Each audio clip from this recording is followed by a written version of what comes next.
Well, hello everybody, welcome back to episode, I believe it's 82 of my Let's Play of Spellforce 3. I'm IVATOPIA. As you know, we're back in our main base currently, and we're basically just heading around, chatting with people, seeing what we can do for now.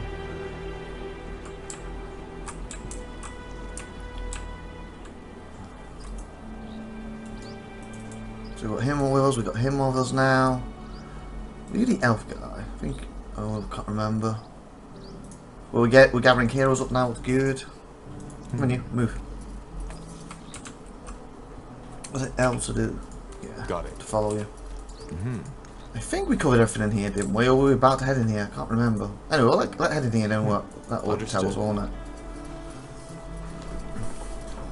I can't remember if we just came out and we covered everything in here or not. But you know, running back in for a couple minutes won't hurt. Well, if we haven't done it. If we already have done it, just say. It's been a while since I played, so I know I was going around this area.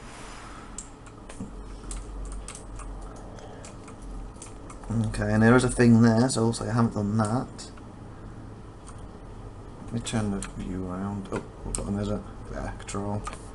Control!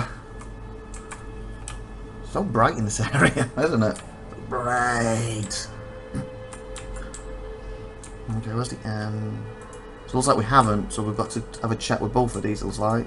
I believe Opie's going to be in these rooms and not yet. Oh, actually.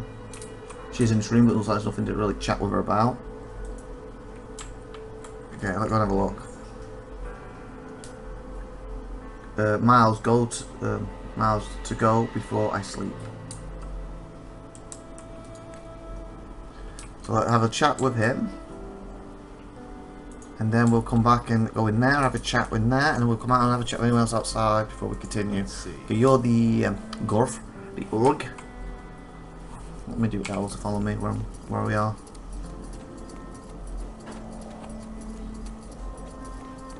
If I can get around a little quicker.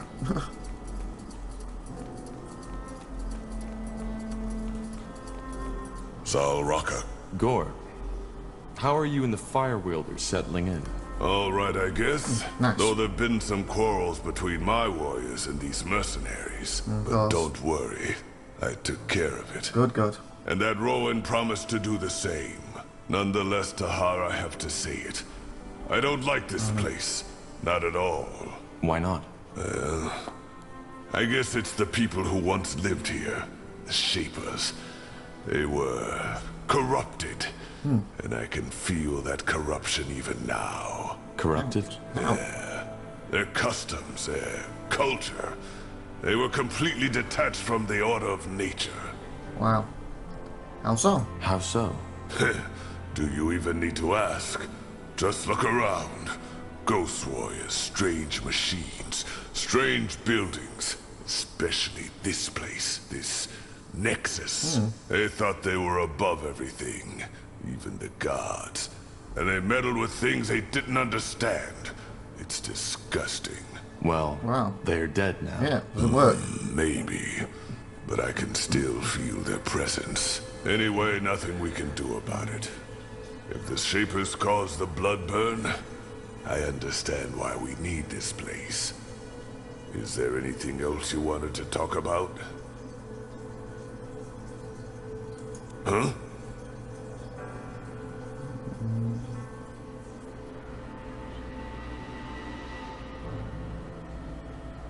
What's it like to change form? I've been wondering about that since I met you. I can imagine. It's exhilarating and strange at the same time. If it taught me one thing, then it's how foolish it is to put the mind above every other aspect of the body. Many people do that, especially scholars or mages. What do you mean? Because the shape of our flesh is so much more than just a shell. It defines us. When I take on the form of a wolf, for example, this wolf isn't just me with fangs and paws. It's a different version of myself. A different version? Yes. You can understand if you haven't been there. But I guess you could say that when I'm taking on a creature's form, A part of my mind gets infused with that creature's essence, the thirst for the hunt. Thinking as part of a pack, just to name the most obvious aspects. They meld with my mind. When I was young and first started shifting, the creature always dominated. It was like a feverish dream, and I had almost no control over my actions. With time, it got better. Interesting. You ever lose control? That's one of them. Did you ever completely lose control when you were in another form? In the beginning, yes. But the Elder always made sure I was in a controlled environment when I did my first transformations. How does it feel to be a spider? How does it feel to shift into a spider? Strange. Being a mammal, a wolf or bear, it feels different, but still somehow familiar. The spider is something else entirely. The way you see, the way you perceive, the way you feel. The first time I shifted, I couldn't bear it for more than a minute, and it haunted me for weeks after that. Yeah, I imagine. How did you learn a new form? How do you learn a new form? How do you learn a new form? That's complicated. First you have to understand that creature. Observe it. Live with it if possible. Big little spiders. That can take months. You mean a big one? Years. Sometimes decades. Wow. Then there's what we shamans call the first joining. You have to visualize your shift. How does that work? I can't explain it. It's like your first bloodshed. It can't be explained, only experienced. Okay. Could you transfer into anything? So in theory, could you transform into anything? Even, say, a wyvern? A dragon? In theory, yes. In practice, there's no known shapeshifter who has ever done that. Save for old orcish legends, maybe. Why not? First off, Good there aren't one. many dragons around to study. And even if there were, you aren't likely to survive it. Yeah, they'll kill you. Secondly, transforming into something that enormous, it can be lethal. Our minds, our essence just isn't fit to govern such a massive So you're supposed to transfer stuff similar Only sizes. some years ago, there was talk of an Ash Reaver shifter who had attempted to morph into a troll. He succeeded, but his heart, the troll's heart, stopped before he could take a single step. So you see why most shifters aren't that eager to experiment. Wow, that's definitely Yeah, I agree, interesting. that's interesting. Thanks for taking the time to explain. Yeah, thank you very Sure. much for that. So basically, theoretically they can turn into anything once it's similar size-ish to them. I'm sure if it's slightly smaller, it'd be a bit easier.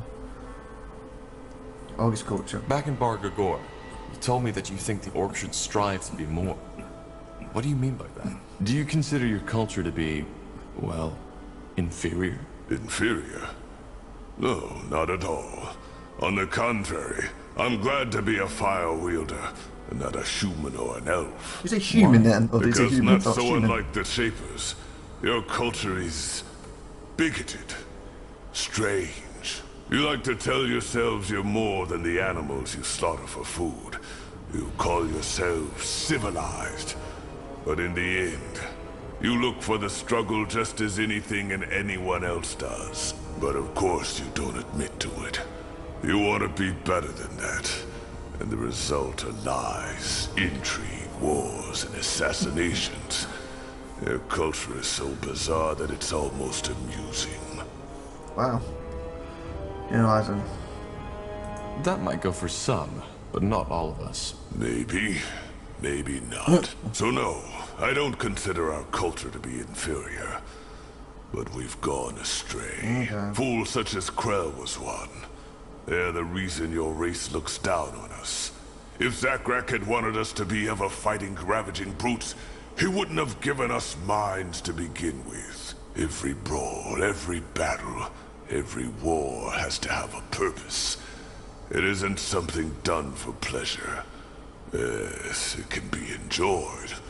But at its core, it is ritual. The most basic one of nature. In other words, violence and war are good and necessary, but only within measure? Yes, and it should be learned from. That's where most orcs disagree. They claim to value wisdom, but when asked to choose between words and a club, they always choose the club. And as you see, this is why our culture has stagnated. In its current state, there will never be an orc empire, a great tribe, or the earth-shaking horde Zarek envisioned. So what you want is to lead your people to a better future. You make it sound so dramatic. For now, the Fire Wielders are a good start. And by helping you, they will hopefully see that diplomacy and strength don't always contradict each other. Yeah. After that, we shall see. So basically what he's getting at is traditional orcs and war. Basically, you know, we're fighting humans, great. Oh, there's no humans to fight. Oh, let's fight another orc clan. Great. That's what they want. And he's like, we never get anywhere doing that. He basically wants theoretically peace, but if we have to... Phone's going off for some reason. I'm getting loads of random phone calls of late. I don't know why. It's annoying. So not numbers I know. And okay, I lost trail of thought because of the phone going off. Stop it. And basically, what he's getting at... Okay, phone, please stop it. You're really distracting me right now. Oh, thank you. Can't remember, stupid phone. The last few days, we're getting so many random phone calls. I got no clue why. It's annoying. Okay, well, what was I saying now? Basically, orcs like to fight each other. Where his view is, if I'm going to fight humans, there's got to be a reason. If humans want to have peace, we'll have peace. If the orcs clans want to have peace, we'll have peace. But if the orc clans turn around, well, I have to fight that clan because of there's a good reason for it, or I fight you because of good, then we'll fight. And while you're in that fight, there's no reason you can't enjoy it while you're in it. But we're not going out looking for fights. In other words, if you have a choice of fighting versus diplomacy, diplomacy is the better option.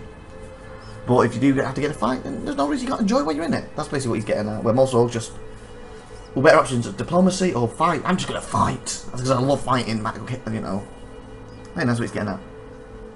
Don't you think a life without violence is possible? Have these ambitions. And also getting the idea, that's what our question's about, that he thinks there's always going to be a war, but it's not always caused by the orcs, there's always going to be, and he has to fight something in a way, if that makes sense. See what he says. Don't you think a world without violence is possible? No. Why? Isn't that what we should all aspire to? Yeah. We should aspire to a lot of things. But tell me, Tahar, this world has existed for millennia. And has there ever been peace? Lasting peace? Depends what you mean by lasting. Has there ever been peace? Yes. Lasting? No. I mean, even look at our own planet. There's always been some infighting, like even now. Isn't it? In this day and age, you know, with 9/11 happening all them years ago, and there's still like an ongoing war over that, you know, small scale in comparison to what World War I, II was. So by that sense, I guess there's never really been true peace, so I guess no. No. There's always something, Exactly. isn't there? Like the Gulf War's going on And you for a don't while, think there's a Vietnam. reason for this? As I said, There's always something. our very existence is based on conflict. Should be Finding peace. food, not freezing to death. Living means to struggle. Your people, with your warm clothes and banquets, try all in your power to forget that fact. But you can't, because ultimately, there's as much thirst for struggle in you as in an orc. What we orcs believe is that we should embrace it, that we should just face the truth, even if it's ugly.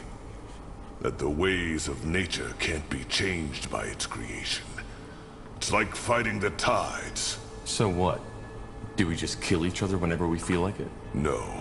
What we need is a way to channel our urges.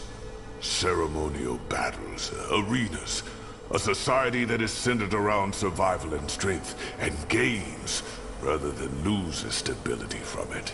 Okay. Because if we simply suppress these urges, such as humans, the elves, and the dwarves do, they will at one point only erupt even more violently.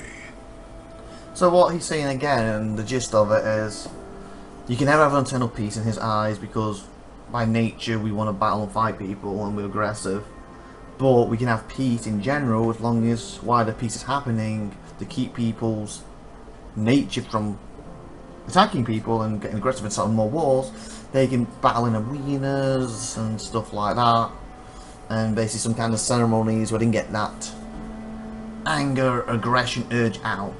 I guess that's an okay idea, as long as you're not forced into that situation. There must be another way. I disagree entirely. You might be right. I don't know, because even in this day and age, people love boxing, people love violent stuff. Like me personally, I love wrestling, but obviously wrestling's pre-return, but the people still get hurt in it. That's the thing. They're doing it for entertainment. They're basically, in one sense, I don't really want to use it, but glorified stuntmen, because that's a horrible way to say it, because there's so much more than that. But that's what they are, unfortunately.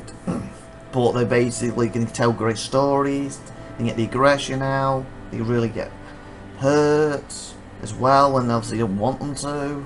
They're constantly travelling, you know, town to town, you know what I'm saying. So, I guess, so even peaceful things, and UFC, that's people fighting. Boxing's people fighting. We still have that arena type mentality even to this day. So I guess you might be right. I never looked at it that way. But I think you might be right. You never fail to surprise Tahar. Anyway, where were we? I think we'll carry on this conversation next episode though, because we're about 16 minutes here, so please like, please subscribe, please share this video, and we'll finish the conversation in the next episode. And of course, go and see anything with the dwarf and anything else in Terra, and hopefully we can move on and do some actual combat again. This is IVATOPIA saying, have a great, wonderful day. Bye.